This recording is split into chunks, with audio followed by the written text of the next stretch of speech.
Snow fell softly over the old brick church in Queens. Inside, the air was heavy with lilies and grief.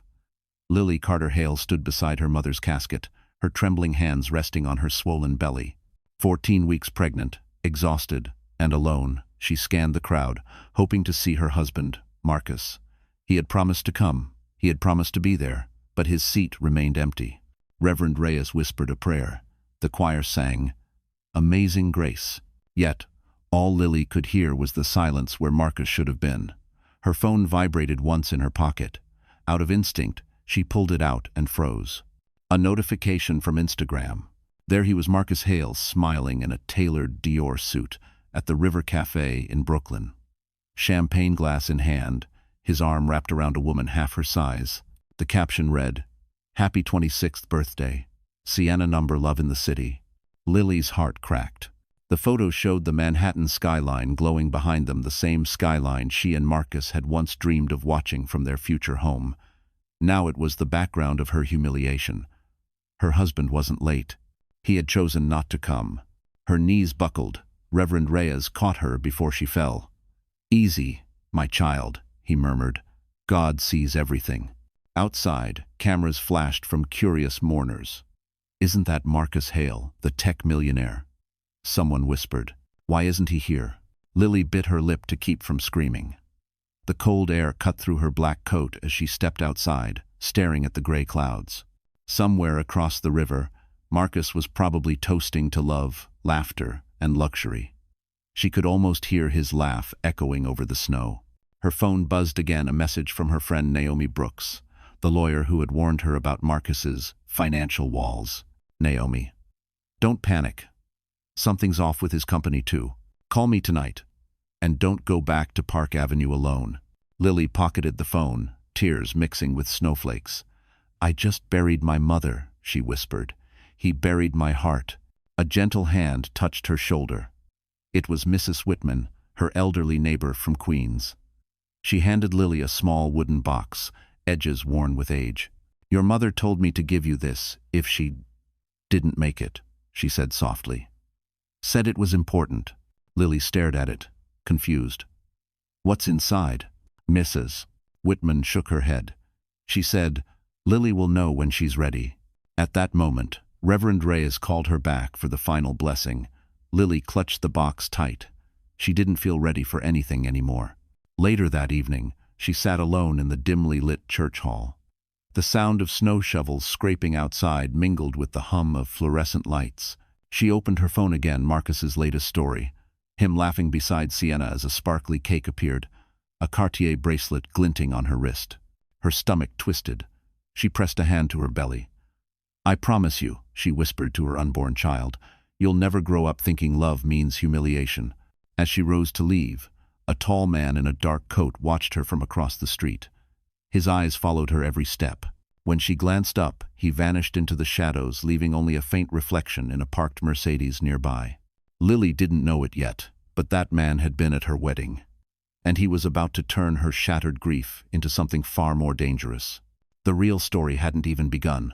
The cab stopped in front of the Hale residence on Park Avenue. Lily stepped out, clutching her small black purse and the wooden box Mrs. Whitman had given her.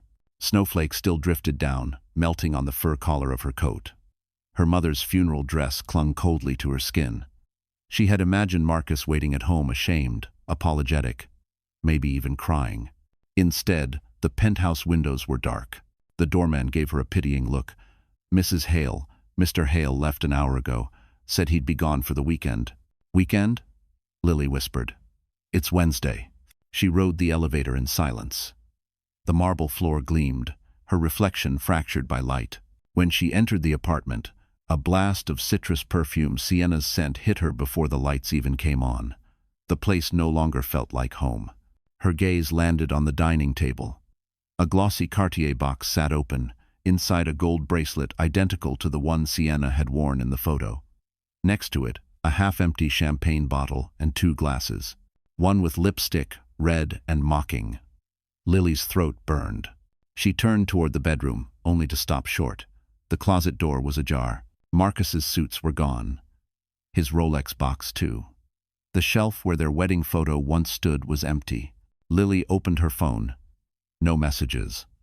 Only a voicemail from Marcus left hours earlier. Lily, don't make today about you. I had to show up for people who matter to the company. It's business, not personal. We'll talk when you're calm. Her hands shook. She sank onto the bed, sobbing silently. The city lights outside shimmered like ghosts.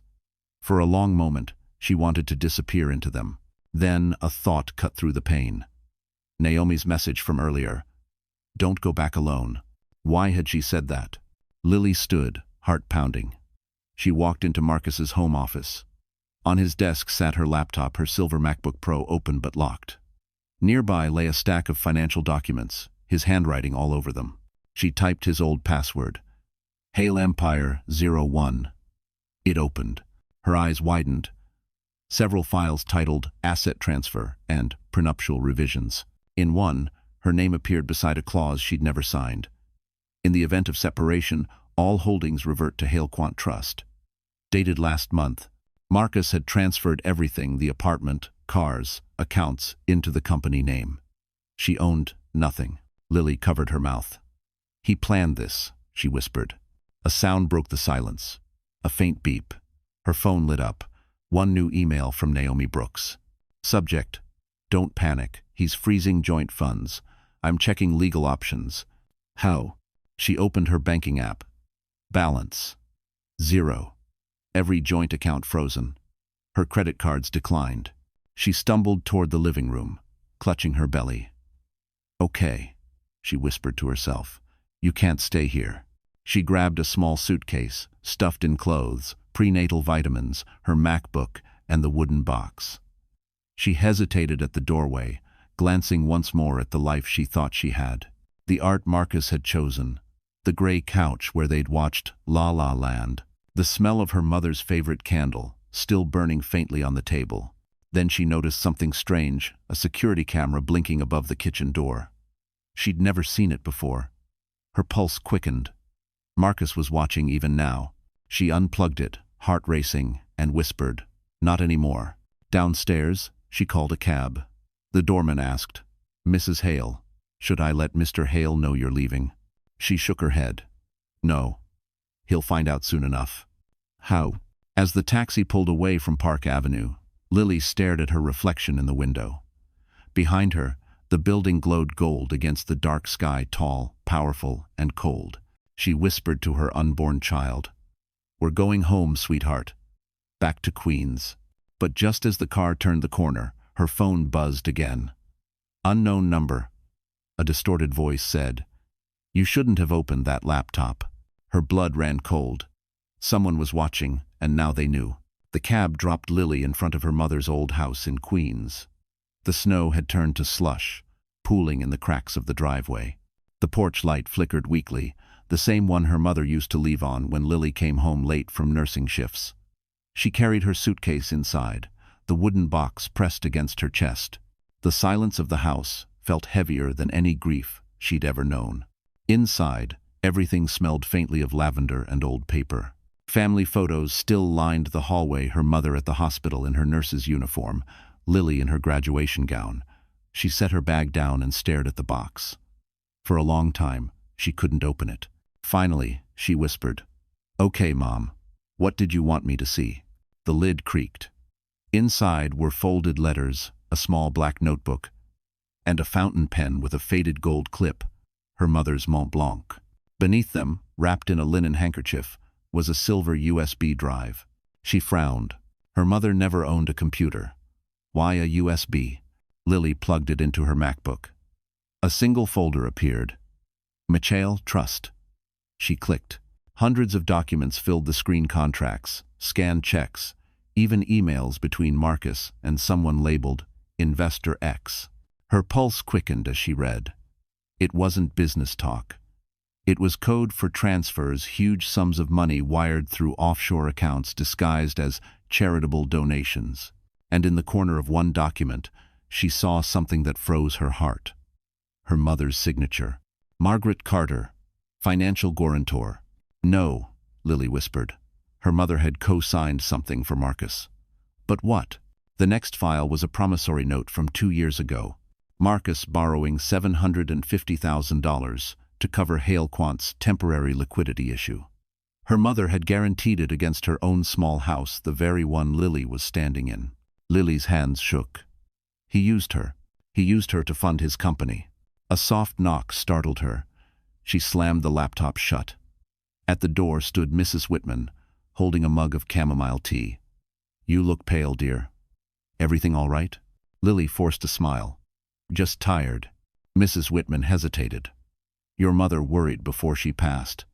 She said Marcus was hiding something." She didn't trust his smile. When the neighbor left, Lily reopened the laptop. A new window had popped up, a live connection. Someone else was accessing the USB remotely. Lines of text appeared on the screen. "Who are you, and why do you have this?" She yanked the drive out, panicked. Her phone rang instantly. Naomi's voice came through, urgent. "Lily, listen. Those documents, don't share them yet. Marcus is under quiet investigation. You could be in danger if they think you helped." "What kind of investigation?" Naomi hesitated. "Financial crimes. SEC, maybe FBI. But it's messy. They might drag you in." "Mess." Lily gripped the Mont Blanc pen. "He forged my mother's signature. That's not messy. That's evil." "Then we'll prove it," Naomi said firmly. "Meet me tomorrow morning at my office. Bring the box. Don't tell anyone where you are." That night, Lily couldn't sleep. The radiator hissed, and the snow outside turned to rain. Every time she closed her eyes, she saw her mother signing papers at the kitchen table, Marcus's charming grin hovering over her shoulder. She turned on the lamp and opened the black notebook. Inside were numbers, dates, and a final note written in her mother's handwriting. "If anything happens to me, the truth is in his accounts. Follow the paper trail, Lily. Don't let him silence you." Thunder rolled outside. Lily looked at the USB, then at her belly. "I won't, Mom," she whispered. "Not again." She tucked the drive inside the wooden box, along with the Mont Blanc pen. Just as she turned off the light, headlights flashed across the window. A dark car idled at the curb. Her phone buzzed unknown number again. This time, a text. "You shouldn't have opened it twice." The car engine roared, then slowly drove off into the rain. Lily realized the ledger wasn't just evidence, it was bait. The next morning, sunlight fought its way through gray clouds as Lily stood outside the Brooks and Carter law office in Midtown. She had barely slept. Her eyes were puffy, her nerves raw. The wooden box felt heavier than ever in her bag. Naomi Brooks greeted her with a worried smile. Tall, sharp, and kind-eyed, she was the one friend who'd stood by Lily since nursing school. "You look awful," Naomi said softly, locking the door behind them. "I found something," Lily whispered. "Something my mother left." They sat in Naomi's glass-walled office overlooking Madison Avenue. Lily pulled out the USB and notebook, setting them on the desk. Naomi plugged the drive into her computer. Within seconds, her screen filled with files, contracts, offshore transfers, emails signed by Marcus. Naomi's brow furrowed. "He used your mother's credit line to fund his company before the IPO. That's fraud, Lily. If this is real, he could face prison. Then why hasn't he been arrested?" "Because someone's protecting him," Naomi replied, scrolling fast. "He has political donors, investor friends, people who owe him favors." A knock on the door interrupted them. Naomi's assistant peeked in, holding a stack of letters. "This came overnight. Urgent delivery." Naomi frowned, opening the envelope. Inside was a formal notice from the State Bar Association, temporary suspension pending investigation for ethical misconduct. Lily's heart dropped. "What? You? Misconduct?" Naomi's jaw tightened. "This is fake. Someone filed a complaint claiming I leaked confidential client data from Hale Quant." Lily froze. "You didn't." "Of course not," Naomi said, pacing. "But they attached screenshots, emails between me and an anonymous source that don't exist. This was planted." She slammed her laptop shut. "Marcus is moving fast. He's trying to cut you off from help." At that moment, Naomi's phone buzzed. A text popped up on her screen, an unknown number with a single message. "Loyalty has a price." Lily's stomach churned. "Naomi, someone followed me last night. A car parked outside Mom's house. They knew I opened the files. Naomi grabbed her coat. We're leaving. Now, you're staying with me until I clear this mess. As they rushed down the stairwell, Naomi's phone rang again. She answered, voice sharp. Brooks speaking. A man's voice on the other end said calmly, "You should have listened, Miss Brooks. Hale Quant protects its own." The line went dead. They exited onto the crowded street. Horns blared. Lily's heart raced. She turned to Naomi. "He's behind this, isn't he?" Naomi exhaled shakily. "Marcus always plays two games. Charm in daylight, control in shadows. He's pulling strings through Sienna. She's his mouthpiece in the press." Lily frowned. "Sienna? You mean that influencer?" Naomi nodded grimly. "She's not just a mistress. She runs a small PR firm handling crisis management for CEOs. She's already feeding gossip columns. The next story will be about you, the unstable pregnant wife who's trying to destroy her husband's empire." The world tilted. "He's erasing me," Lily whispered. Naomi grabbed her shoulders. "Then we hit back smarter. You have the truth. But before we go public, we need to trace these accounts. There's a forensic accountant I trust well. Trusted. I'll see if he still takes my call." They reached the corner, crossing toward a Starbucks. Naomi's phone buzzed again, an email notification. Her expression darkened. "Naomi?" She handed the phone to Lily. The screen showed a new article already live online. Exclusive. Pregnant wife of tech millionaire under investigation for cyber intrusion. Lily's face went white. "They're accusing me?" Naomi cursed under her breath. "They're framing you before you can speak." A flash of cameras exploded across the street. Two paparazzi shouted, "Lily, is it true you hacked your husband's files?" Naomi pushed her inside the cafe. "Keep your head down." Inside, the espresso machine hissed. Lily's hands trembled as she clutched a cup of hot tea. "He's destroying both of us." Naomi leaned closer. "Then we'll burn his lies before they burn you. But first, we find proof he can't bury." Outside, another flash lit the window. But this time, it wasn't paparazzi, just a man in a black coat, watching them silently before disappearing into traffic. Lily didn't know his camera wasn't for gossip, it was surveillance. Snow had turned to sleet by the time Lily returned to her mother's small house in Queens. The windows rattled in the cold, and the hum of the refrigerator was the only sound. She made tea but couldn't swallow a sip. The online articles about her hacking her husband's company had already spread. The photos of her leaving Naomi's office were everywhere. Headlines screamed, "Pregnant nurse sabotages fintech millionaire." She turned off her phone. Her pulse thundered in her ears. "He's faster than I thought," she murmured. Then the doorbell rang. Her heart jumped. Through the frosted glass, she saw a man in a black coat, clean-cut, polite, holding a briefcase. She hesitated, then opened the door a few inches. "Mrs. Hale?" His voice was smooth. "I'm from Hale Quant Legal. Mr. Hale asked me to deliver this."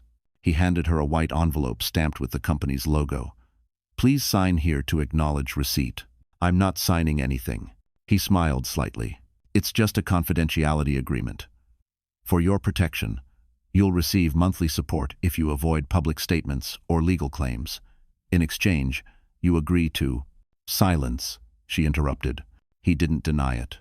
"Mr. Hale believes discretion benefits everyone, especially in your condition." His eyes dropped deliberately to her belly. Anger flared. "Tell Marcus I won't be bought." The man shrugged. "Then I'm afraid this situation could become complicated." Lily slammed the door. She leaned against it, breathing hard. The baby kicked faintly. "We're okay," she whispered, though she didn't believe it. An hour later, her phone buzzed again, Marcus's name. She almost ignored it but answered, voice shaking. "What do you want?" He sighed. "Lily, please, you're emotional. You don't understand what you're doing. The press is eating this alive. Sign the NDA, and I'll make sure the accounts are reopened. You forged my mother's signature. You used her to fund your empire." A pause, then a cold laugh. "Don't throw around accusations you can't prove. You think screenshots and notebooks make you a lawyer. I don't need to be one," she said quietly. "Naomi is." Marcus chuckled darkly. "Naomi Brooks? You mean the suspended attorney under investigation?" She's finished. You should choose your allies more wisely. Lily's throat went dry. What did you do to her?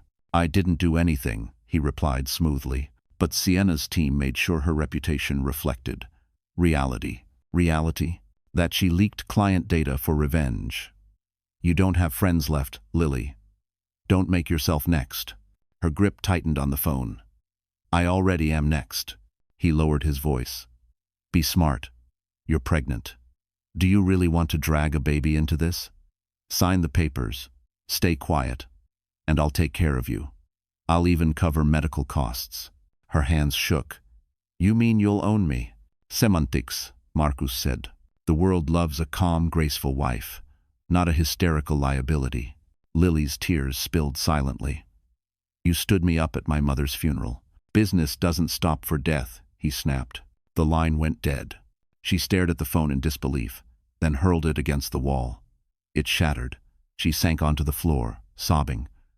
But beneath the grief was something new, a slow, burning rage. She wiped her face, opened the wooden box, and pulled out the Mont Blanc pen. The metal felt warm, almost alive. You wanted silence, she whispered. But you forgot who taught me to fight. Suddenly, a light flickered outside. Headlights swept across the window again, the same black car as before. She crawled toward the curtain and peeked through. The vehicle idled for several minutes before driving away. Lily stood still, listening to the fading sound. The air felt thick, electric. Then came a soft vibration. Her MacBook screen lit up on its own. An email appeared from an unknown sender. He's watching you. But he's not the only one watching him. Her breath caught. Someone else was in this game, and they had just made contact. Rain pounded the windows that night, the kind of relentless downpour that made the city hum like a restless animal. Lily sat on the couch in her mother's old robe, staring at the glowing email on her MacBook screen. He's watching you. But he's not the only one watching him. Hon. She typed back before thinking, who are you? No reply. She checked the clock, 2:37 a.m. The air smelled faintly of metal, like a storm brewing inside her chest. The baby kicked once. She whispered, We're okay, sweetheart. But she didn't believe it. A soft thud echoed outside. She froze. Through the window, she saw a figure standing by the mailbox, umbrella tilted low. The same dark coat. Her pulse spiked. She grabbed her phone dead battery. Her charger had vanished from the counter. The power flickered. Another knock. She inched toward the door, clutching her mother's Mont Blanc pen like a weapon. Who's there? A male voice answered, calm but firm. I'm not here to hurt you. My name is Agent Connor Blake. I work for the SEC. She hesitated. The SEC? Like Wall Street? Yes, ma'am. Securities and Exchange Commission. I need 5 minutes. It's about your husband. She unlatched the chain cautiously. Connor stepped inside, tall, mid-30s, trench coat dripping water, eyes scanning the room like a radar. He showed his badge. It looked real. You received something you weren't supposed to, he said quietly. The USB drive? He nodded. That ledger belonged to us. It was evidence in a financial investigation. Your husband wasn't supposed to have it. Her mind spun. You mean Marcus is being investigated? Connor's gaze hardened. Yes.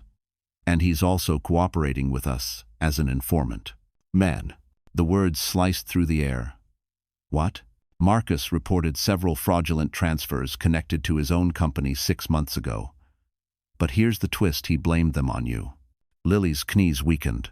On me? He told us you accessed company systems without authorization. The problem is, his story started falling apart when that ledger resurfaced in your possession. Someone leaked it. Now you're both targets. She slumped into a chair. Why would my mother have it? Connor hesitated, then lowered his voice.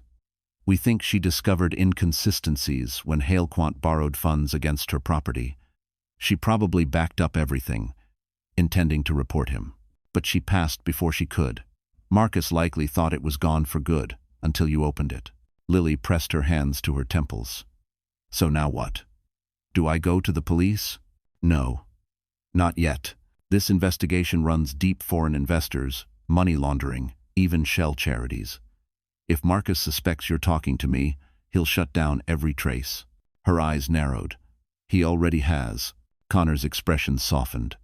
I'm sorry for what he's done. But you need to stay quiet for now. Let us use what you have. She studied him. Why help me? Because your mother tried to help us too. She filed an anonymous report before she died. I was the one who took her call. Silence. Lily's throat tightened. She trusted you. Connor nodded. And I failed her. I won't fail you. But you have to disappear for a while. Disappear? I'm pregnant. I can't just... Do you think Marcus cares?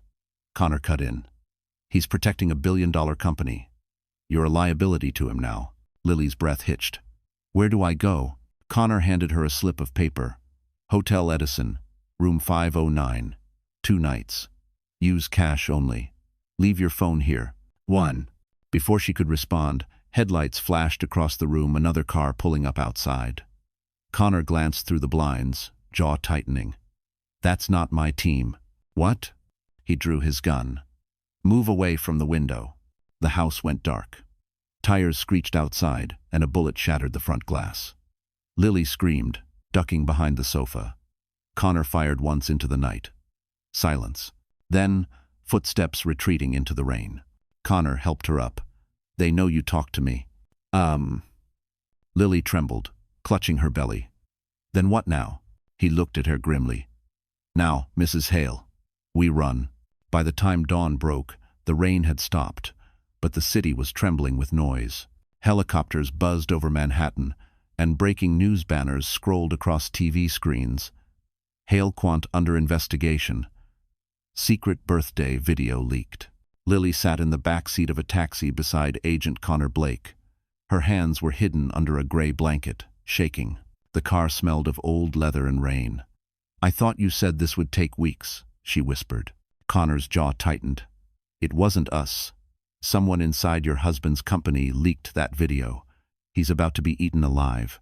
The driver turned up the radio. A reporter's voice echoed through the static. Sources confirmed the footage was taken at the River Cafe in Brooklyn during the same hours as the funeral of Margaret Carter, the mother of Marcus Hale's wife. The video shows Mr. Hale celebrating with a woman identified as PR influencer Sienna Blake.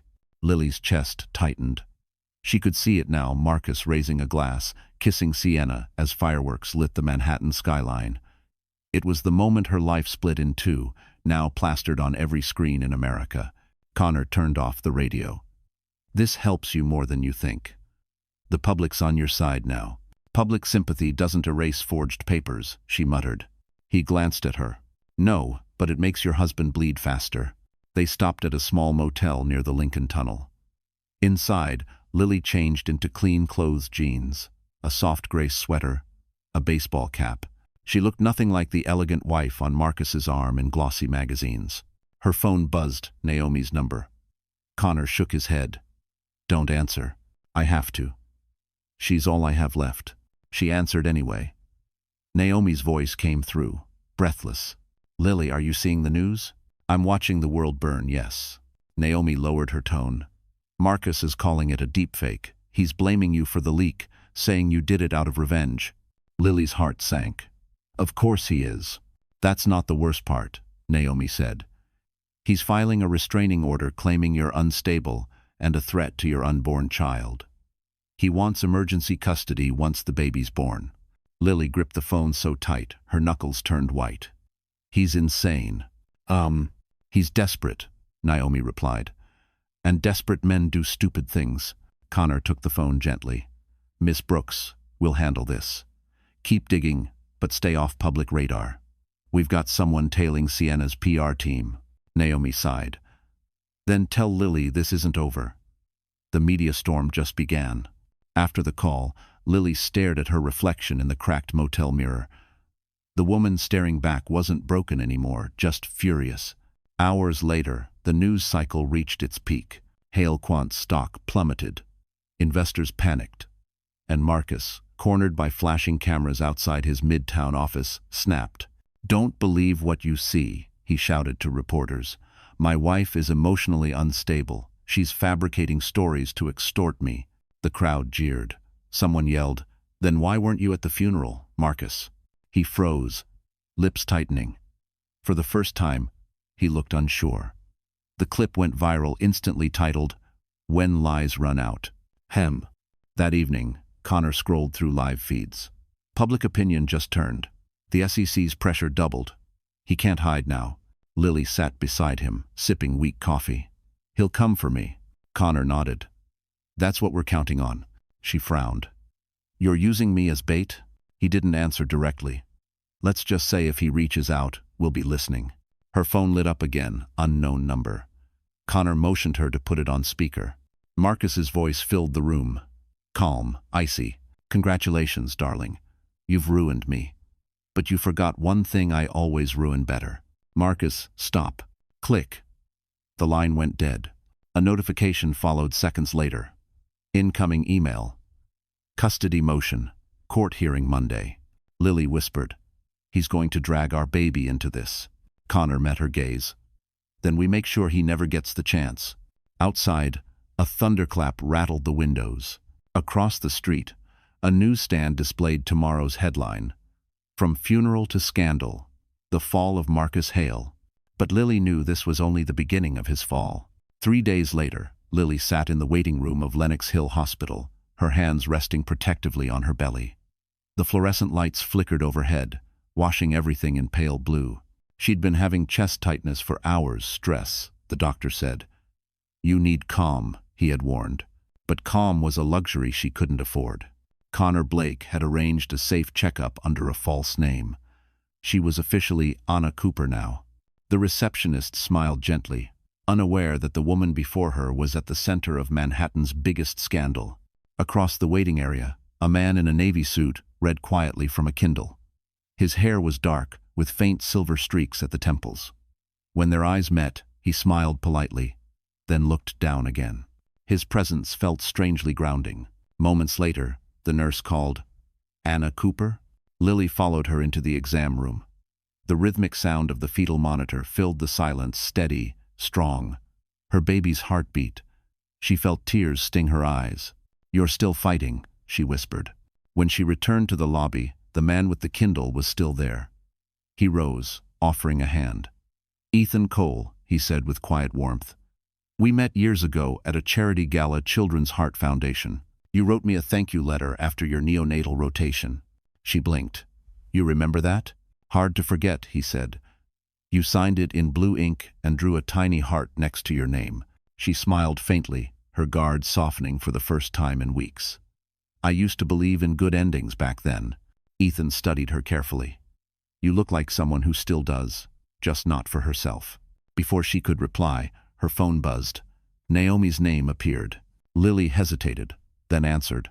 "Lily," Naomi said breathlessly, "I found something. You're not going to believe this." "What now?" Naomi lowered her voice. "Sienna Blake, your husband's mistress. She's not just connected to Hale Quant. Her last name before rebranding was Blake.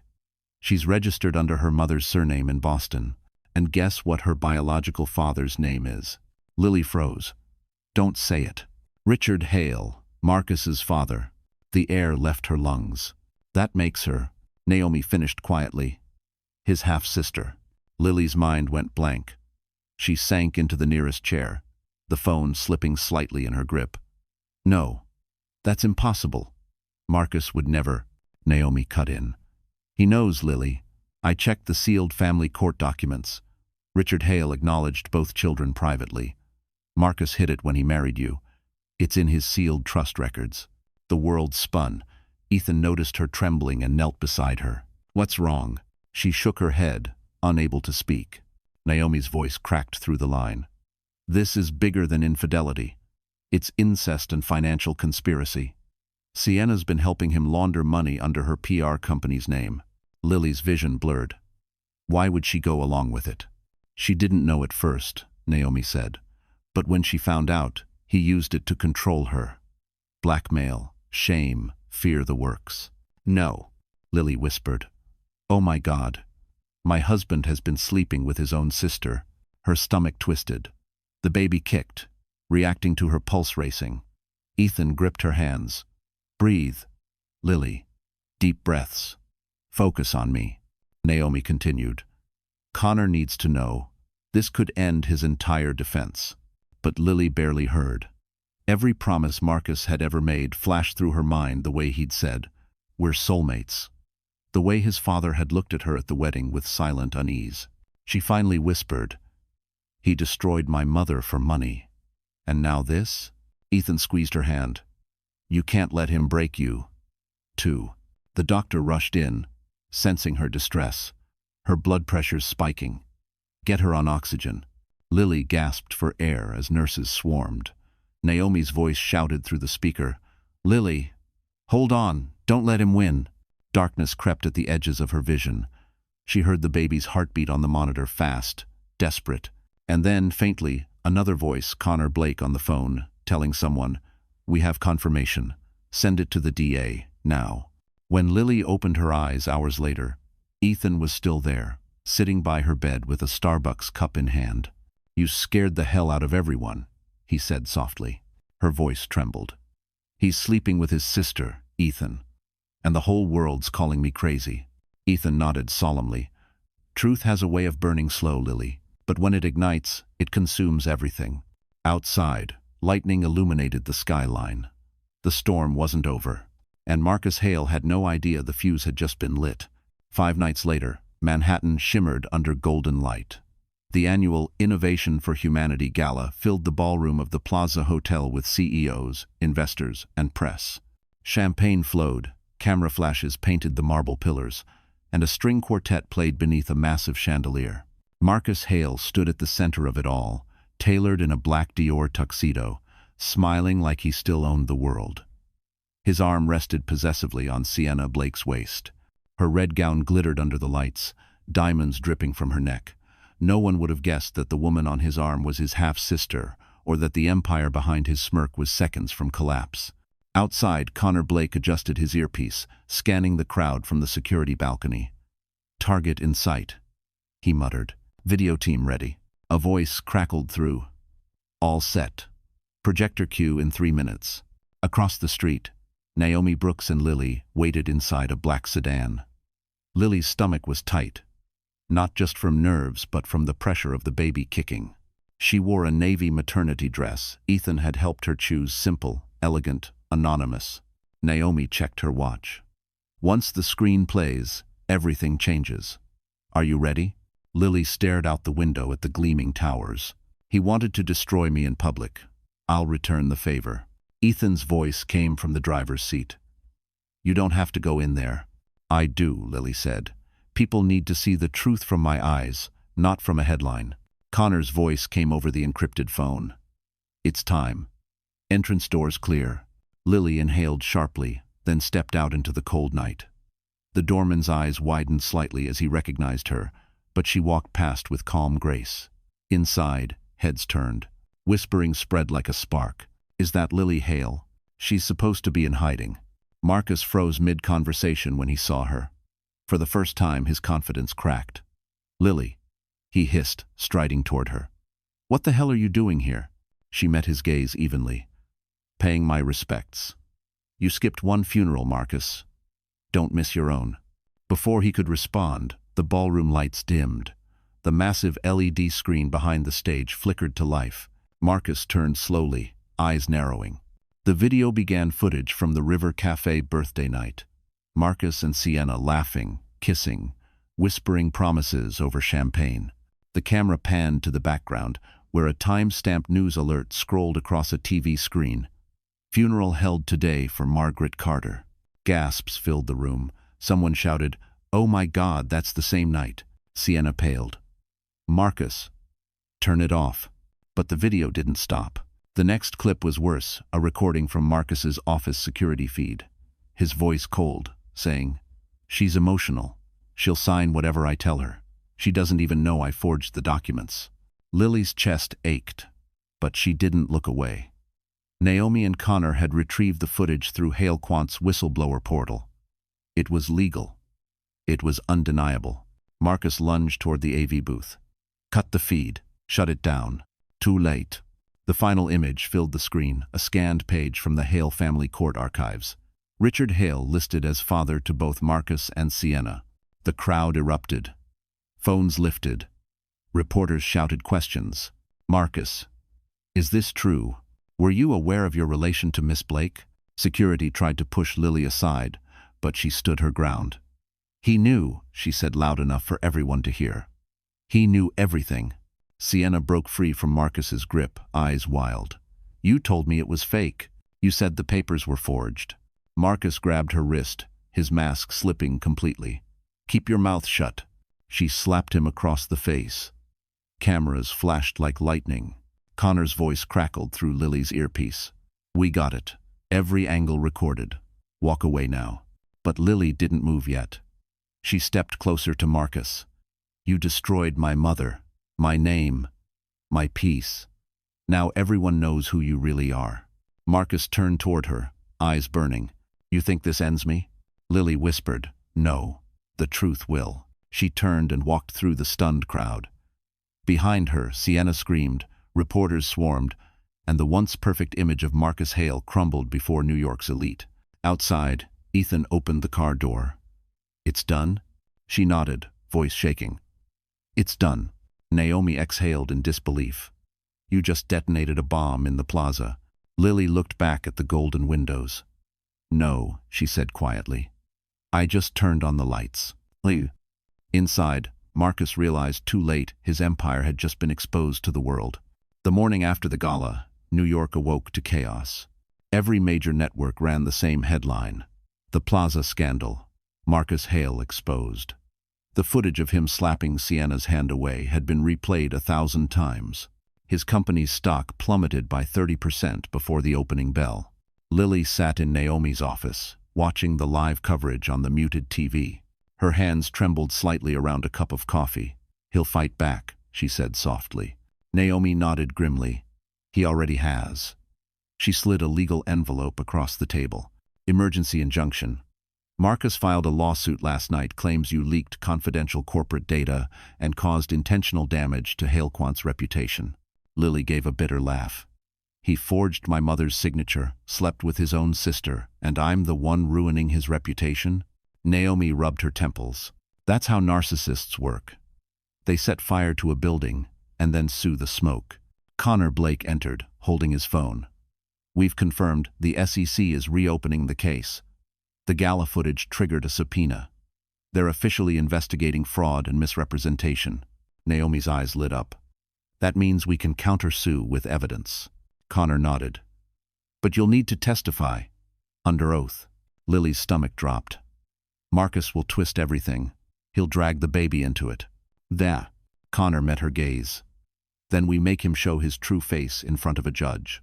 That afternoon, the courthouse buzzed with reporters. Marcus arrived in a charcoal suit, pretending calm, but the cameras caught his shaking hands. Sienna was nowhere to be seen. His attorney, sleek and rehearsed, addressed the press. Mr. Hale is the victim of a calculated smear campaign led by his estranged wife and her associates.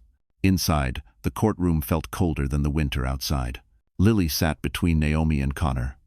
When Marcus entered, his eyes locked on her, no warmth, just fury. Judge Reynolds adjusted his glasses. Mr. Hale, your motion claims emotional and financial damages from Mrs. Hale's actions. Yes, Your Honor, Marcus's lawyer replied.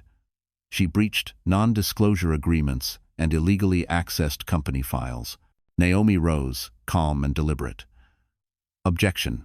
The documents he's referring to were retrieved by federal authorities during an active investigation into his company's crimes.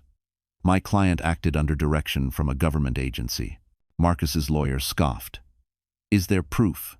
Connor stood and placed an envelope on the bench. Agent Connor Blake, SEC. Here's your proof. The judge opened the file, scanning quickly. It appears Mr. Hale's firm is under investigation for falsified tax documents and misuse of charitable funds. The court grants a temporary restraining order against the company, not against Mrs. Hale. Marcus's jaw tightened. This is absurd. The judge's gavel struck once. Order. Naomi leaned toward Lily, whispering, That's one win. But stay sharp, he won't stop. As they exited the courtroom, a swarm of reporters surrounded them. Mrs. Hale, is it true you leaked the incest report? Lily froze, but Naomi stepped forward. We will not comment on ongoing investigations. Marcus pushed through the crowd, his face pale but voice steady. "Lily, stop this. Think of our child." She turned to him, her voice quiet but fierce. "You only think of yourself." He leaned closer, his tone venomous. "You're nothing without me. When this is over, I'll make sure no one believes you again." Connor stepped between them. "Back away, Mr. Hale," Marcus sneered. "Oh, the hero agent. Be careful, men like me don't go down alone." That night, rain battered Naomi's apartment windows as they regrouped. Lily sat curled on the couch, the wooden box beside her. She opened it, staring at her mother's handwriting once more. "The truth is the weapon, Lily. Use it wisely." Connor placed a flash drive on the coffee table. Inside are bank records, offshore accounts linked to Marcus and Sienna's shell company. "Once this hits the courtroom, he's done." Naomi poured them coffee. "Tomorrow, we file a motion to freeze his assets. He'll be forced to answer every question under oath." Lily exhaled shakily. "He'll never forgive me." Connor's eyes were steady. "You don't need his forgiveness. You need justice." Thunder rumbled outside. Somewhere across the city, Marcus stood alone in his glass office, staring at his reflection. The city lights blinked like judgment. For the first time, Marcus Hale realized his empire was starting to crumble from within. The snow had returned, soft and silent, blanketing Queens in white. Lily sat at Naomi's kitchen table, the glow from her laptop reflecting in her tired eyes. On the screen was the motion to freeze Marcus's assets, her first real step toward justice. Naomi was on the phone with Connor, confirming details for the morning hearing. The mood was tense, but hopeful. "I'm dropping you at your doctor's before court," Naomi said, hanging up. "Connor's team will handle security until you testify." Lily smiled faintly. "You sound like my mother." Naomi chuckled. "Then listen to me, for once." Outside, a car honked. The cab she'd ordered idled by the curb. Naomi hugged her. "Text me when you get home." "Promise," Lily said, stepping into the cold. The city felt still too still. She climbed into the yellow taxi, wrapping her coat tightly around her belly. The driver, a man with kind eyes, glanced at her through the rear-view mirror. "Where to, miss?" "Queens Boulevard, please." As the car pulled away, Lily stared out at the blurred lights. Her thoughts drifted to the baby. Would he look like Marcus? Would she ever be able to tell him the truth? The questions hurt more than she expected. Halfway across the bridge, her phone buzzed. Unknown number. She frowned but answered. "Mrs. Hale," a woman's voice purred, unfamiliar yet chillingly calm. "You've caused quite a mess." Lily's heart skipped. "Who is this?" "I'm calling on behalf of Mr. Hale. He wanted to remind you that stress isn't good for the baby." Lily's grip on the phone tightened. "Tell Marcus he lost the right to talk about my baby." The woman chuckled softly. "You should really watch where you're going." The line went dead. Before Lily could process it, bright headlights filled the rear window. A black Mercedes accelerated toward them, engine roaring. "Oh my God!" she screamed. The cab driver glanced back, eyes wide. "Hold on." One. The Mercedes slammed into them from behind. The world exploded into metal and glass. The taxi spun, smashing into the guardrail. Airbags burst open, and Lily's body jerked violently. She felt the seatbelt cut into her stomach as the car stopped with a deafening crunch. Silence. Smoke. The smell of gasoline. "Ma'am, are you okay?" the driver groaned. His forehead was bleeding. Lily blinked through tears, vision swimming. "The baby," she whispered. Pain radiated through her abdomen. Sirens wailed in the distance. The Mercedes reversed, tires screeching, then sped off into the night. When the paramedics arrived, Lily was barely conscious. "She's pregnant. Get her on oxygen," someone shouted. The cold air stung her face as they loaded her onto the stretcher. In the ambulance, she drifted in and out of awareness. She thought she heard Naomi's voice through the radio, crying, "I'm on my way." Then Connor's, "Find that car. Run every plate in the tri-state area." The hospital lights blurred above her. A nurse pressed a hand to her shoulder. "Stay with us, Mrs. Hale. Your baby's heart is strong." Her vision darkened. She whispered weakly, "Don't let him win." Hours later, she woke in a dim hospital room. Naomi sat beside her. eyes red from crying. Connor stood near the window, his expression grim. "What happened?" Lily croaked. "The driver's okay," Naomi said. "You had some internal bruising, but the baby's heartbeat is steady." "No," Connor added. "The car was registered under a Hale-Quant subsidiary, the same one Marcus used to buy Sienna's penthouse." Lily's stomach turned. "He tried to kill me." Connor's jaw tightened. "Or scare you into silence. Either way, this crosses into attempted homicide." Naomi took Lily's hand. "We'll file charges in the morning. The judge won't overlook this." Lily closed her eyes, a tear sliding down her cheek. "He's lost his soul, Naomi." Connor looked out at the snow-covered skyline. "Maybe. But that means he has nothing left to lose." Lightning flashed across the sky, turning the city white for a heartbeat. Somewhere far away, Marcus Hale watched the same storm from his penthouse, a glass of whiskey trembling in his hand. And for the first time, the man who thought he was untouchable felt fear. Snow turned to sleet again the next morning as the hospital stirred awake.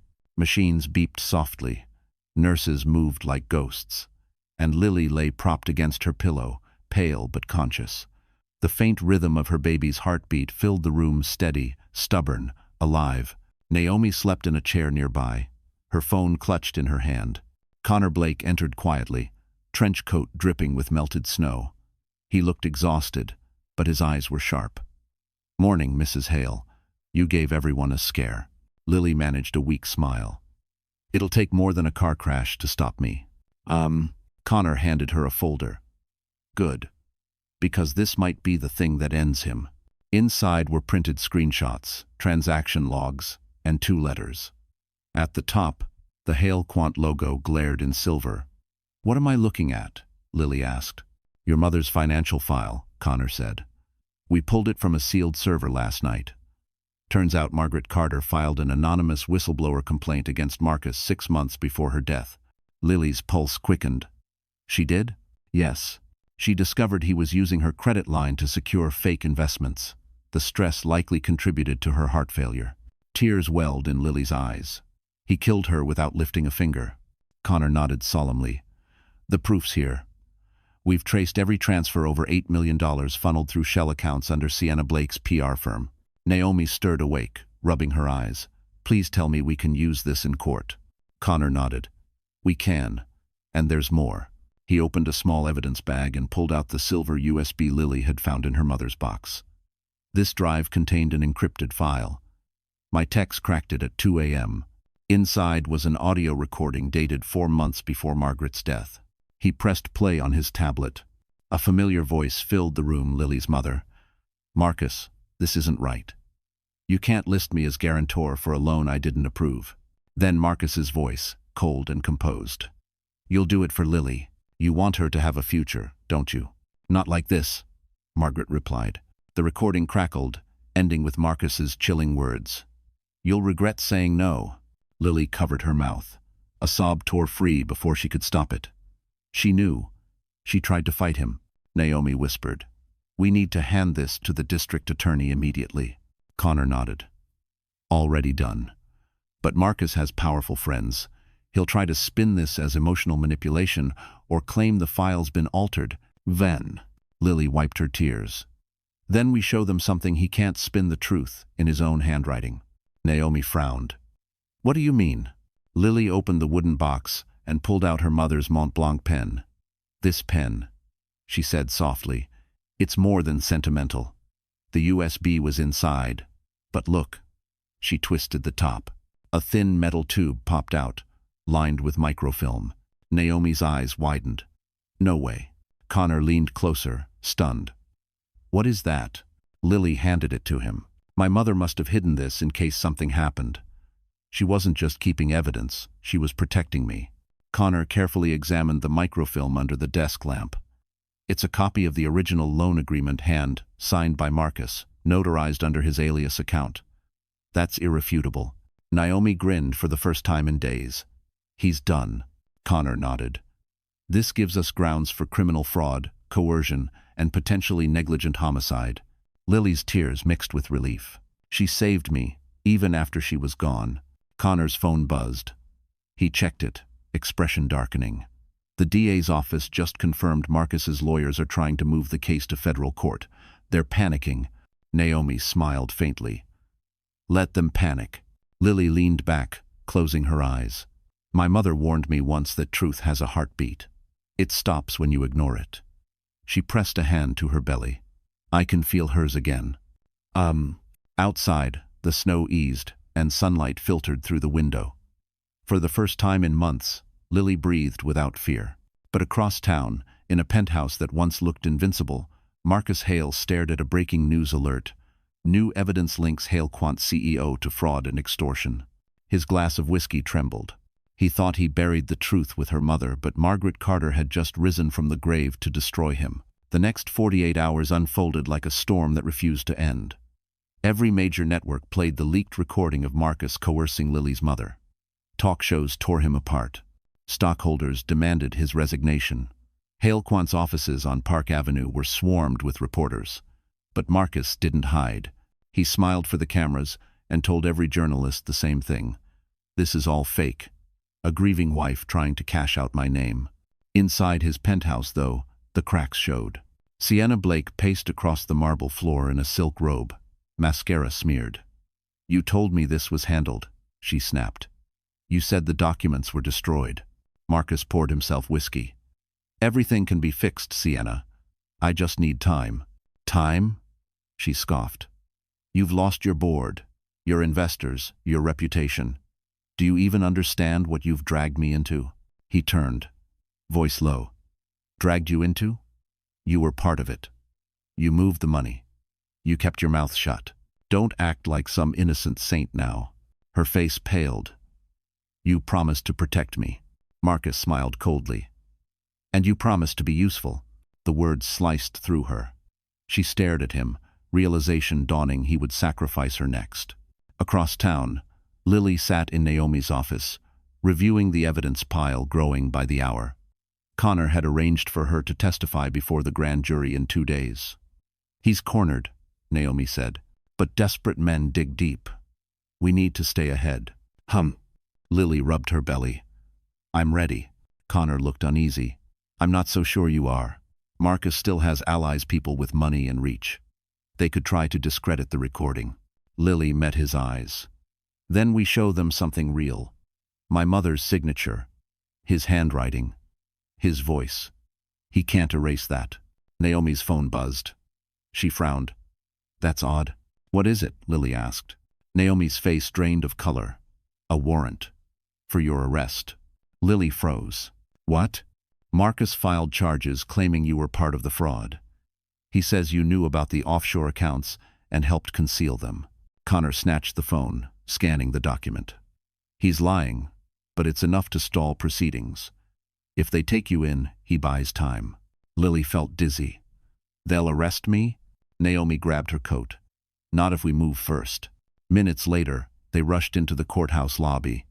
Connor flashed his badge, speaking with the clerk. You can't execute that warrant, he said sharply. It's under review by the SEC. The clerk hesitated, then nodded reluctantly. Connor turned to Lily. You're safe for now. But safe didn't last.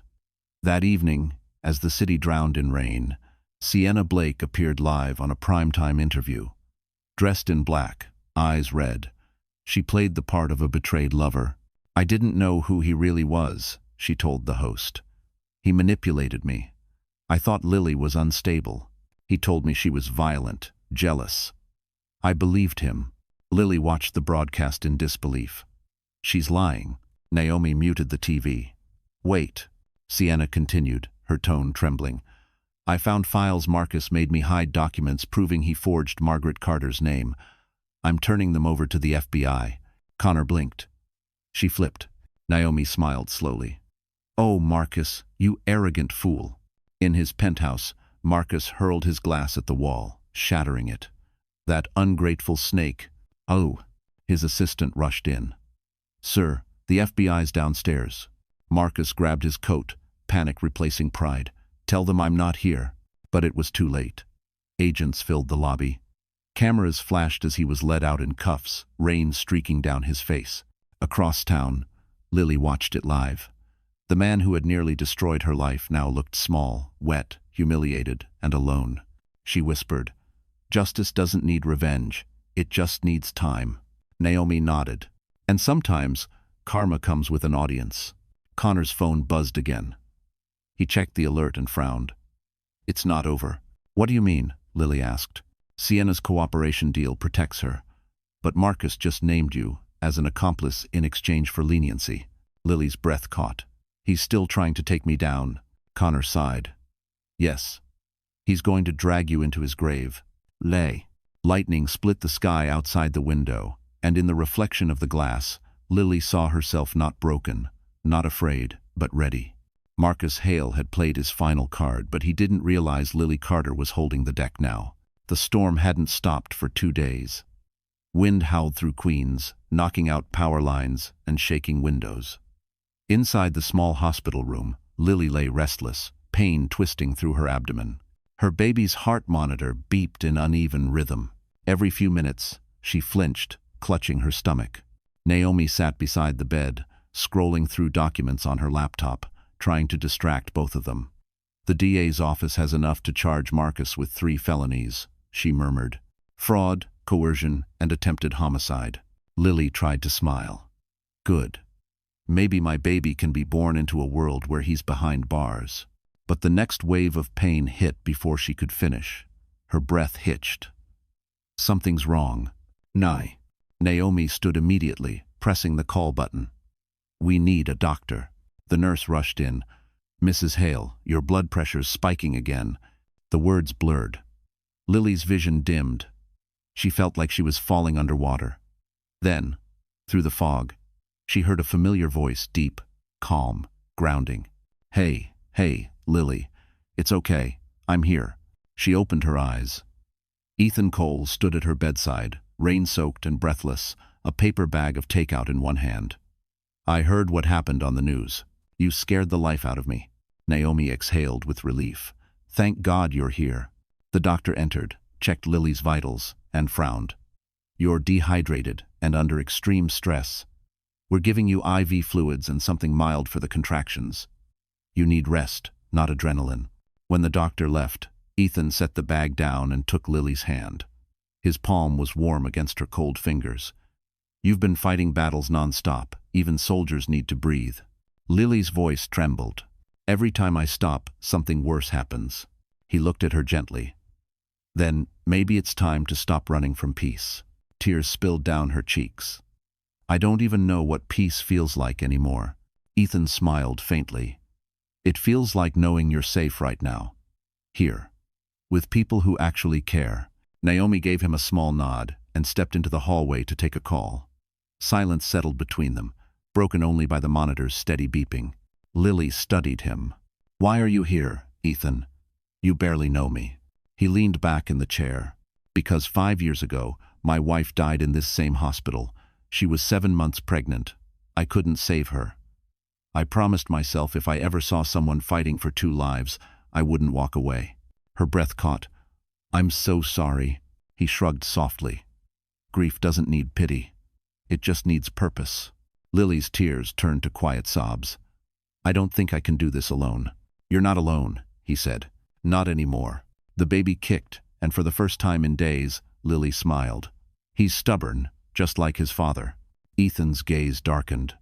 "Then let's teach him to be stubborn for the right reasons." Before she could answer, Naomi burst back into the room, face pale. "They moved Marcus to federal custody, but he's refusing bail. He's claiming he's being framed, and he just leaked a recording saying you forged the files." Lily groaned. "He never stops." "May." Connor's voice came through Naomi's phone speaker. "Let him dig. The judge already has the original documents. The harder he fights, the deeper he sinks." Lily nodded weakly. "Then let him drown in his own lies." Naomi touched her shoulder. "You rest. We'll handle the rest." As the night deepened, Ethan stayed by her side, reading softly from a worn book he'd pulled from his coat pocket, Meditations by Marcus Aurelius.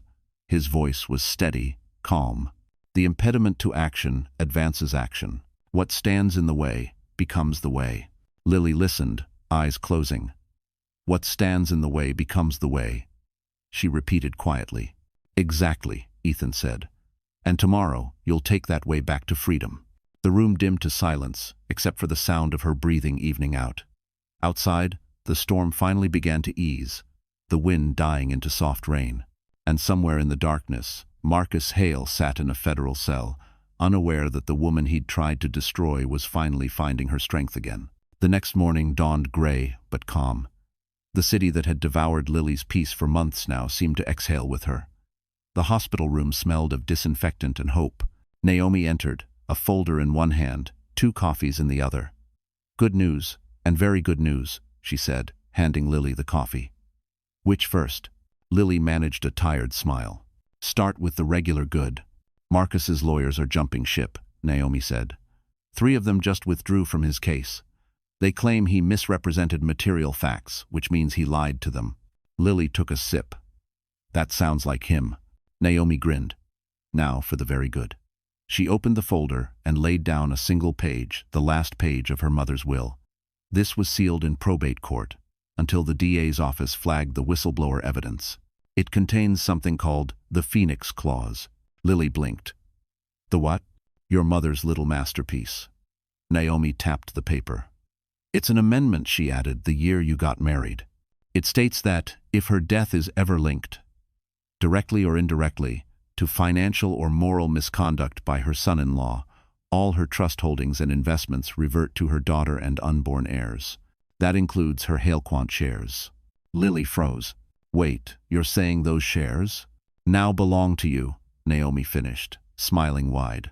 You're the majority shareholder, Lily. You just inherited the very company Marcus used to destroy you. The room fell silent except for the faint hum of the monitor. Lily's hand trembled as she traced her mother's signature. She knew, she whispered. She knew he'd betray me one day. Naomi nodded. Your mother was smarter than any of us realized. She built your safety net before she was gone. At that moment, Connor Blake entered, phone in hand. Ladies, he said with that half-grin he only wore when things turned in their favor. The feds just confirmed. The Phoenix Clause holds up under corporate law. Marcus Hale no longer owns Halequant.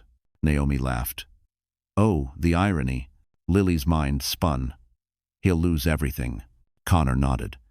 He already has. The board has scheduled an emergency meeting for tonight to vote in a new interim CEO. Naomi added. They've requested your presence. Lily blinked. Mine? Connor shrugged. Technically, you're their boss now. Her heart pounded. I can't face them not after all this. Ethan appeared in the doorway, dressed simply, calm, as always. Yes, you can, he said, because walking back in there isn't revenge, it's closure. Naomi squeezed Lily's hand. Your mom built this clause so you could rise from the ashes. Live up to it. 1. That evening, under a pale moon, Lily entered the glass tower that once represented everything Marcus had stolen. Cameras flashed as she walked through the revolving doors, flanked by Naomi and Connor. Employees whispered, phones raised, eyes wide. In the boardroom, the executives shifted uncomfortably as she stepped inside. The chair at the head of the table, Marcus's old seat, stood empty. The chairman cleared his throat. Mrs. Hale, under the revised charter and the Phoenix Clause, you are now the majority stakeholder. The board moves to remove Marcus Hale permanently as CEO. All in favor? Connor prompted. Every hand rose. The motion passed. Just like that. Naomi leaned toward Lily. Say something, the cameras are still rolling. Lily stood slowly. My mother once told me that integrity doesn't die with people, it waits in their children. For years, I thought her faith in me was misplaced. But tonight, I see she was just patient. She paused, emotion breaking through. This company was built on lies. From now on, it will stand on truth. Applause rippled through the room. Cameras flashed like fireflies. Outside, Marcus watched the live feed from his holding cell. His reflection flickered in the glass window of the interview room. Lily's voice echoed through the speakers. You can burn a woman's world, but if she carries light in her heart, she'll rebuild it brighter. Marcus slammed his fist against the table, veins bulging. This isn't over. But deep down, he knew it was. Back at the plaza that same night, the building that had once humiliated her now glowed in her honor. The banner across the ticker read, "Lily Carter Hale, the woman who took back her empire." For the first time, Lily didn't feel like a victim rising. She felt like a phoenix reborn. 2 weeks later, Manhattan was electric with tension. The courthouse on Center Street stood like a fortress under the gray winter sky. Reporters lined the steps, their cameras aimed at the entrance. Today wasn't just a hearing, it was Judgment Day. Lily stepped out of the black SUV, her posture steady though her hands trembled. She wore a navy trench coat, her mother's Mont Blanc pen clipped inside the pocket like armor. The baby kicked once, as if sensing the moment. Ethan walked beside her, silent but unwavering. Naomi and Connor followed close behind, a united front. Inside, the courtroom buzzed. The air smelled of coffee and nerves. At the defense table sat Marcus Hale, pale but composed, his once perfect hair disheveled. A faint smirk tugged at his lips, the same smirk that used to charm investors and ruin lives. His attorney whispered something, but Marcus kept his eyes fixed on Lily. The bailiff's voice cut through the noise. "All rise." The Honorable Judge Reynolds presiding. Everyone stood. The gavel struck once. The prosecution began. Assistant District Attorney Kellerman stood tall, voice firm. "Your Honor, the evidence is clear. Marcus Hale falsified financial records, coerced his late mother-in-law into loan guarantees, and attempted to silence his wife through intimidation and violence. His actions were not mistakes, they were choices." Naomi handed over the binder containing the Phoenix Clause, the USB, and the audio recording. Kellerman played the key clip, the conversation between Marcus and Margaret Carter. The courtroom fell silent as his voice echoed, "You'll do it for Lily. You'll regret saying no." Marcus flinched for the first time. Kellerman turned toward the bench. That recording cost Mrs. Carter her life. It almost cost her daughter and grandchild theirs. The defense will claim emotional instability, but what we see here is not emotion, it's predation. The judge nodded slowly. "Defense, your turn." "No." Marcus's lawyer rose, his tone smooth and desperate. "Your Honor, my client is being framed by a vengeful ex-wife and opportunistic counsel. The alleged recording lacks verified metadata. The supposed clause in the will, conveniently discovered after his arrest, smells of fabrication." Naomi stood immediately. "Your Honor, the original will and clause were verified by the New York Probate Court. We have chain of custody certification and notarization from the executor. Furthermore, forensic analysis confirmed the recording's authenticity." Judge Reynolds gestured for silence. "Proceed with cross-examination." Marcus leaned forward, staring at Lily. "Tell them, Lily," he said softly, venom beneath the calm. "Tell them you forged everything because you couldn't handle losing me." Lily stood slowly, her voice steady. "I didn't forge anything, Marcus. I lost my mother because of you. I almost lost my baby because of you. But what I didn't lose was the truth." "What?" the audience murmured. Cameras clicked. She reached into her coat pocket and placed the Mont Blanc pen on the evidence table. "This pen recorded your confession, the same one you used to sign her name." Marcus's face went pale. "That's not possible." Connor handed the judge a verification letter from the forensic lab. Ink composition and indentation analysis confirmed that signature matches this exact pen. "Your Honor, the instrument of fraud was literally in his hand." "Par." The judge looked at Marcus, his patience gone. "Mr. Hale, you stand accused of fraud, coercion, and attempted homicide. Do you have anything to say before sentencing?" Marcus's mask finally cracked. His voice trembled. "I built everything for her. She was nothing without me." Lily's eyes glistened. "You built nothing but a cage. And I learned how to walk out." The judge raised his gavel. "Marcus Hale, this court finds you guilty on all counts. You are hereby sentenced to 18 years in federal prison with no possibility of parole for the first 10. The gavel came down hard. Reporters erupted. Cameras flashed like fireworks. Marcus shouted over the chaos, "You'll regret this, Lily." But his voice was drowned by the bailiff's command, "Take him away." As they led Marcus out, he turned one last time, his eyes full of the same arrogance that once fooled the world. Lily didn't look away. She met his gaze until he disappeared through the courtroom doors. Outside, the snow began again, soft and slow. Naomi hugged her tightly. Connor smiled faintly. Ethan placed a hand over hers. "It's over," he whispered. Lily looked up at the gray sky, the weight lifting from her chest. "No," she said softly. "It's just beginning." Cameras flashed, catching her silhouette against the courthouse steps, the woman who stood against a millionaire and won. Inside, Marcus Hale screamed his last threat. Outside, Lily Carter finally breathed free air. The courthouse victory had made headlines across the country, but for Lily, it didn't feel like triumph. It felt like release, the kind that leaves you trembling when the storm finally ends. Days later, she sat in a quiet hospital room, staring out at the Manhattan skyline softened by dawn. Her hand rested on her belly. The contractions had started just after midnight. Naomi paced the room nervously, holding her phone. "Connor says he'll be here in 20 minutes. Ethan's on his way from the gala fundraiser." Lily chuckled through the pain. "You'd think I was giving birth to a royal baby." Naomi smiled faintly. "After everything you've survived, you might as well be." The doctor entered, gloved and calm. "Mrs. Hale, you're progressing well. Let's keep you comfortable." The nurse adjusted the monitor. The steady thump of the baby's heartbeat filled the room. Lily closed her eyes, breathing through the rhythm.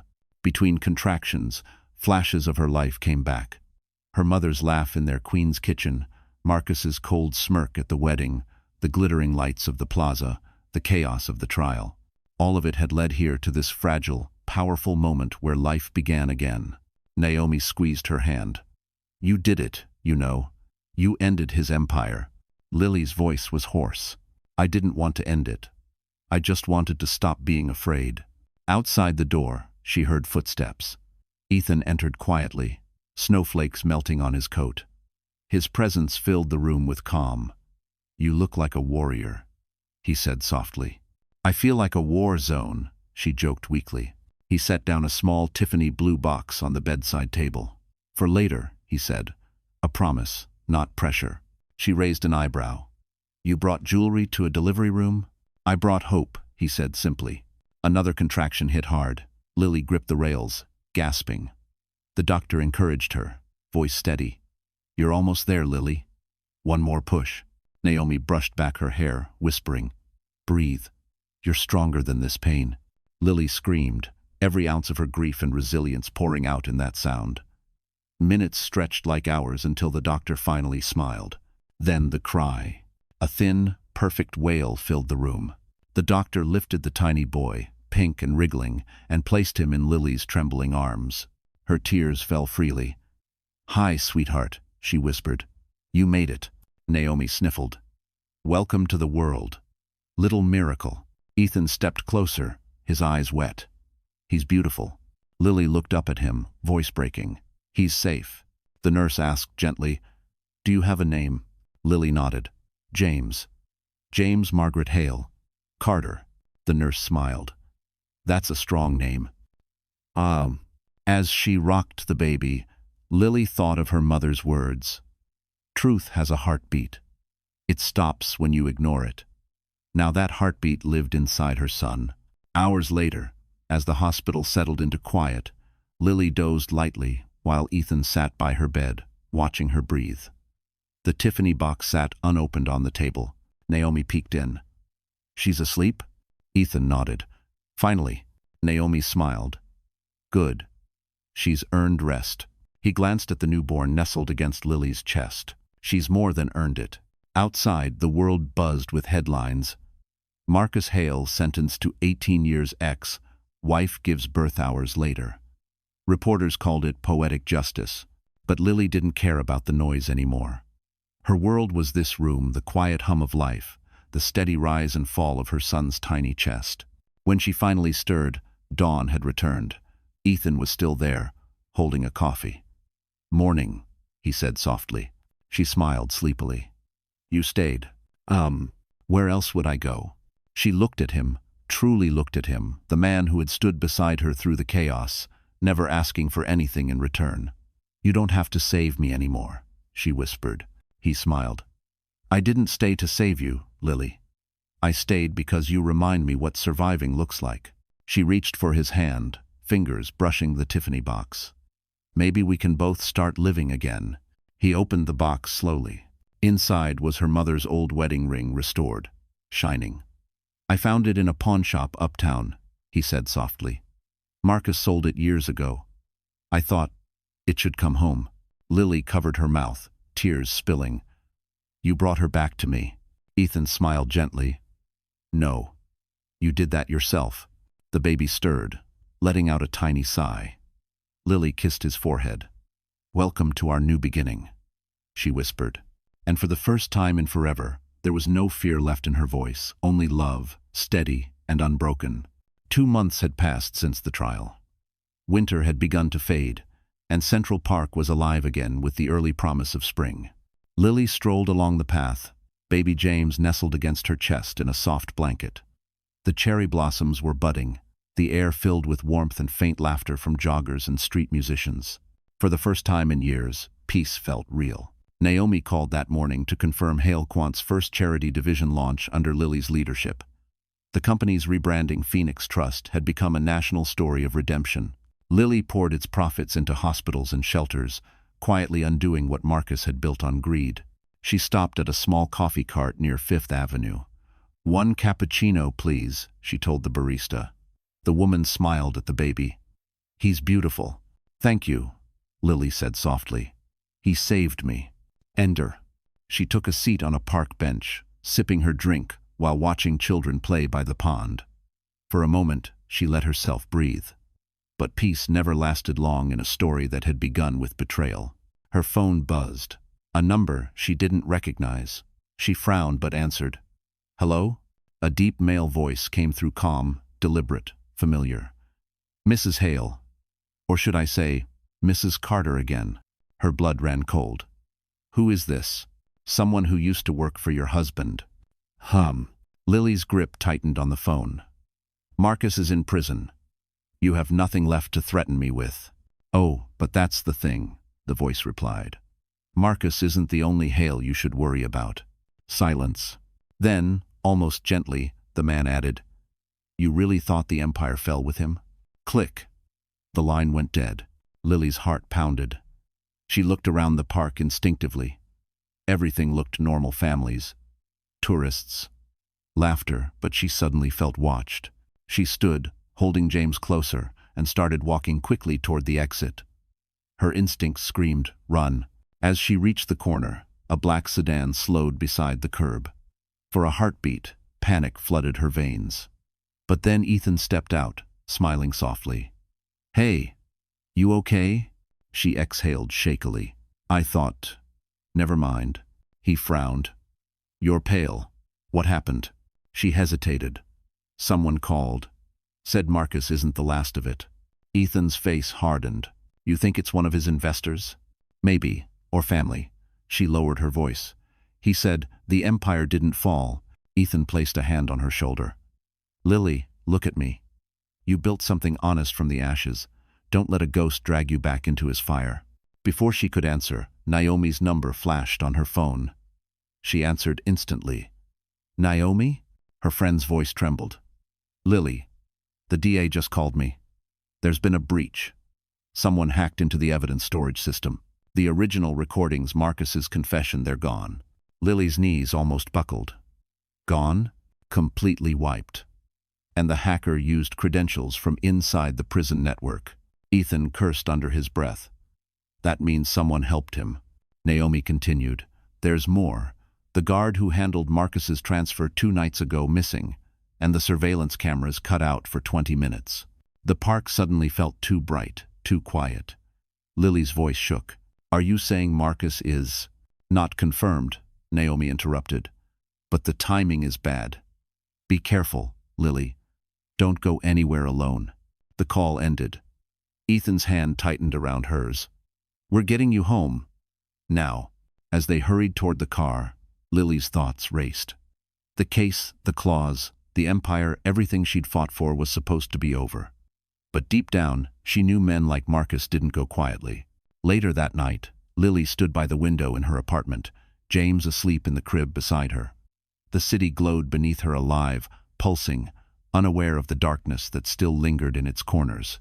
Her phone buzzed again. One message. No number. You took my company. You took my name. Now I'll take back what's mine. Attached was a photo. The nursery. Her nursery. Taken from outside the window. Lily froze, every muscle in her body locking in terror. Outside, across the street, a faint silhouette disappeared into the shadows. Marcus Hale was supposed to be behind bars, but his empire wasn't finished. It was reborn in the dark, waiting for revenge. The night stretched long and sleepless. Every shadow in Lily's apartment felt alive, every creak of the floor like a warning. She sat on the edge of the bed, phone in hand, staring at the message again, Marcus's words glowing on the screen like a ghost that refused to die. You took my company. You took my name. Now I'll take back what's mine. The attached photo of her nursery still sent chills down her spine. Whoever took it had been close. Too close. At dawn, Ethan returned from the lobby after talking with building security. No one saw anything. Cameras in the alley were cut between midnight and 2. Lily's voice trembled. That's exactly when the baby woke up. I thought it was just a noise outside. Ethan crouched in front of her, steady but tense. I've called Connor. He's sending a federal security detail. You're not staying here another night. She nodded numbly, rocking baby James in her arms. He was supposed to be gone, Ethan. He was supposed to disappear. Ethan looked away. Men like Marcus don't disappear. They reinvent themselves. At 8 a.m., Naomi burst through the door, coat unbuttoned, panic etched on her face. It's confirmed, she said breathlessly. Marcus escaped during transfer to a federal holding facility. They switched vehicles mid-route. 2 guards are missing, one found unconscious, the other still gone. Lily's knees weakened. How? He was handcuffed. Shackled. Naomi swallowed. There was an inside man. He had help. Someone powerful. Connor's voice came through on speakerphone a moment later. Lily, listen carefully. We believe Marcus left the state, possibly under a new identity. You and James are top priority. We're moving you into protective custody until he's found. How? Lily stared out the window at the city that had both made and broken her. I can't hide again, Connor. I won't raise my son in fear. Connor's tone softened. This isn't hiding. It's surviving. Once we track his movements, you'll testify again, and this time he won't walk away. But Lily barely heard him. Her mind flashed back to the message, the phrasing, the punctuation, even the rhythm. Marcus had always typed fast, missing commas, overusing ellipses. But this message, it was too neat. Too deliberate. She whispered. What if it wasn't him? Ethan frowned. What are you saying? Someone else could be using his name, Lily said slowly. Someone who wants us to think he's free. Naomi shook her head. Who would do that? Lily turned toward the crib, voice low. Someone who still believes in his empire. Hours later, they were escorted to a safe house, a brownstone in Brooklyn owned by the federal agency. The place was heavily guarded, windows sealed, cameras everywhere. Lily tried to rest, but unease kept her awake. That evening, as she sat feeding James, a knock echoed at the door. A young agent answered, then called out, "Package delivery." Ethan frowned. "We didn't order anything." The agent set a plain cardboard box on the table. No return label, just a single word written in black ink. Phoenix. Naomi's face paled. That's the name of the rebranded company. Connor, who'd just arrived, ordered, "Don't touch it. Step back." He carefully opened the box using gloves. Inside was a single tablet device and a folded piece of paper. He read the note aloud. "Lily, you rebuilt what was mine. Let's see how fast you burn it down again." The tablet powered on automatically, displaying a live video feed of Halequant's old headquarters, now Phoenix Trust. The camera zoomed in on the 23rd floor boardroom. Flames. The building was on fire. Naomi gasped. "Oh my God, there are people inside." Sir." Connor grabbed his phone, barking orders. "Get emergency services to 45 Park Avenue. Now." Lily's hands shook violently. "He's not after me anymore. He's destroying everything I've built." Ethan turned toward her. "Or he's forcing you out into the open." Through the chaos, the feed flickered, and for a split second, a man's reflection appeared in the glass of the burning boardroom, his face half hidden by smoke. Marcus Hale, alive, smiling. Lily's breath caught. He's not running. He's coming back. Connor's voice was grim. Then this isn't just revenge, it's a resurrection. Outside, sirens wailed through the city as the fire lit up the night sky. And somewhere amid the flames, Marcus Hale whispered into the darkness, "You can't kill what you created." The fire at Phoenix Trust raged for 6 hours before firefighters contained it. By morning, the building's top floors were nothing but blackened glass and twisted steel. News helicopters circled like vultures. Former CEO, Marcus Hale, linked to arson. The anchors repeated across every major network. But for Lily, watching the flames on live television from the Brooklyn safe house, it didn't feel like justice, it felt like the end of something sacred. Connor slammed his phone onto the table. "We've confirmed it. Marcus used a fake ID to charter a helicopter from Newark last night. He's back in the city." Ethan's jaw tightened. "Then we stop running." Naomi looked horrified. "Stop running?" "He burned down a skyscraper, Ethan. He's unhinged." Ethan turned to Lily, voice firm but gentle. "He won't stop until you face him. He's obsessed with control. He needs her fear to exist." Lily held baby James close, her heart racing. "So what do we do? Lure him out?" Connor nodded. "That's exactly what we do. But this time, on our terms." He placed a blueprint of the burned Halequant Tower on the table. "He'll come back there. Men like him can't resist revisiting their ruins. It's symbolic." Naomi shook her head. "You're not taking Lily to a crime scene." "I'm not hiding anymore," Lily interrupted, her voice quiet but unshakable. "If he wants to see me, he'll see the woman who survived him." Connor gave a short nod. "We'll set a perimeter, hidden agents, full tactical coverage. You'll be safe." Ethan's eyes met hers. "Are you sure, Lily?" She looked down at James's sleeping face, his tiny chest rising and falling. "He deserves a future without ghosts. That starts tonight." By dusk, they stood outside the charred remains of Phoenix Trust. The city lights glowed in the distance, reflected in puddles from the firefighting hoses. The smell of smoke lingered, thick and bitter. Connor's team moved silently across the perimeter. "We have eyes on every entry point," one agent said into his earpiece. Lily stepped inside the lobby. The marble floor was cracked, ashes crunching under her shoes. Her reflection shimmered faintly in the broken glass walls. She felt her mother's presence in the silence, steady and warm. Then a voice behind her. Smooth, familiar, terrifying. "I always said you looked beautiful in ruins." Lily turned slowly. Marcus stood a few feet away, his suit filthy, a faint burn mark on his cheek. His eyes glowed with madness and obsession. "You survived everything I threw at you," he said softly. "That's almost impressive." "Almost?" Lily whispered. He smirked. "You think you won? You think a courtroom makes you clean? You took my company, my name, my world. You built your world on my mother's grave," she said, trembling but steady. "And I'm here to bury it properly." He laughed. "You always had her fire. Too bad you'll die with it." From the shadows, Ethan's voice rang out. "Step away from her, Marcus."